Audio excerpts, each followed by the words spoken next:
President Jimmy Carter did an interview with a Texas TV station recently, and he made some comments about gay marriage that prove that he's not really as liberal as we think he is on this issue. He said, quote, "As you see, more and more states are deciding on gay marriage every year. If Texas doesn't want to have gay marriage, then I think that's a right for Texas people to decide. I'm kind of inclined to let the states decide individually." He continued, "I don't think that the government ought to ever have the right to tell a church to marry people if the church doesn't want to. I'm a Baptist, and the congregation of our church will decide whether we have a man or a woman as a pastor and whether we'll marry gay people or not." Jimmy. Now, understand something. I have a soft spot for Jimmy Carter for many reasons. I mean, as far as your career goes once leaving office, I think President Jimmy Carter's is one of the best ever. I mean, this is a guy who is on the verge of basically eradicating a problem, a disease that was plaguing third world countries in the worst possible way. And all it took was somebody giving a shit. And Jimmy Carter gave a shit, and he brought modern-day water filtration technology to these places, and he said, look, if you guys just use this filter, you're not going to get, I think it's called guinea worm. You're not going to get that anymore. You're going to be okay. This parasite is not going to destroy your life. It's not going to kill your family members. It's not going to kill your friends. And he did that, and it's working, and nobody's done anything better for human beings across the world than that I know of. So he really is, you know, top on my list of people living today, top 10 best people out there for what he did in that respect and what he's done in many other respects, by the way. So I have a soft spot for him for that reason. Also, somebody from Jimmy Carter's foundation reached out to myself, reached out to SecularTalk and said, look, for whenever there's press releases about other diseases and problems that Jimmy Carter's fighting, when we have big news, we'd like to add you to our list so that we can send the press release to you guys first, and then you could do the press release. So again, in many, many ways, I'm so biased in favor of Jimmy Carter for his organization, everybody that works with him, and him. But on this issue specifically, I think he's dead wrong, and honestly, maybe this is naive of me, maybe not, I don't know, but I feel like if I was able to sit down with Jimmy Carter for about an hour or so, I could talk him out of this position because he's a smart guy.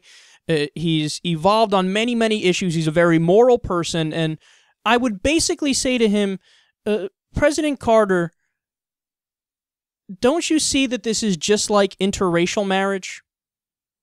Don't you see that churches have to marry a black person and a white person if they want to get married? You can't arbitrarily discriminate based on their race and say, we don't do that here.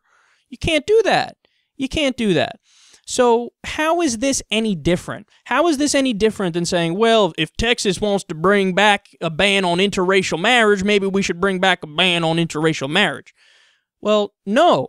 On a federal level, it is a right. It should be protected under the Equal Protection Clause.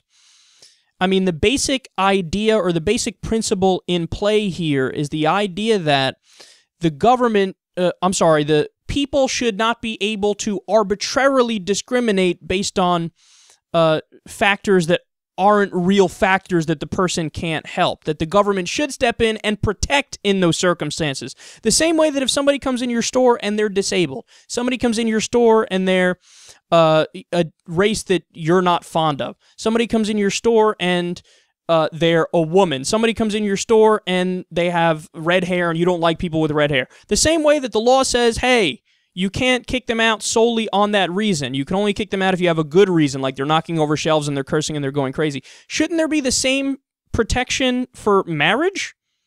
Shouldn't the idea of equal protection under the law mean, well, if you love somebody and they're of the same gender, that it's not the state's business to say, well, you can't have these tax breaks and these entitlements and these incentives that go hand in hand with marriages for straight couples simply because of who you love, simply because of who you are in terms of your natural biological sexuality. They can't help it. They can't help it if they're gay. They can't help it if they're bi. They can't help it if they're straight. Nobody can help something like that. Sexuality is not something you just choose and override. So being that that's the case, why should the government in any state, whether it's Wyoming or Utah or you name it, be able to take away rights from people that other states give them? Again, shouldn't the rights be protected at a federal level? Isn't that the whole idea of the Constitution to begin with? The idea that your rights are not open to democratic opinion. If the overwhelming majority, and guess what? They do in many cases. In the 1980s, I think, the overwhelming majority of the American people were against flag burning.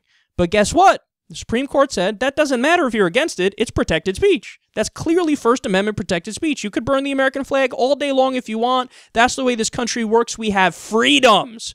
Isn't this the exact same thing? To me, I think it is. And to try to distinguish between different states and say, well, there they could be bigots and they can take away people's rights, and there if they choose not to, they don't have to. No, it should be across the board. It should be a federal thing. All 50 states should allow gay marriage, and it should be viewed as a right, not a privilege for certain states to cherry pick and take away.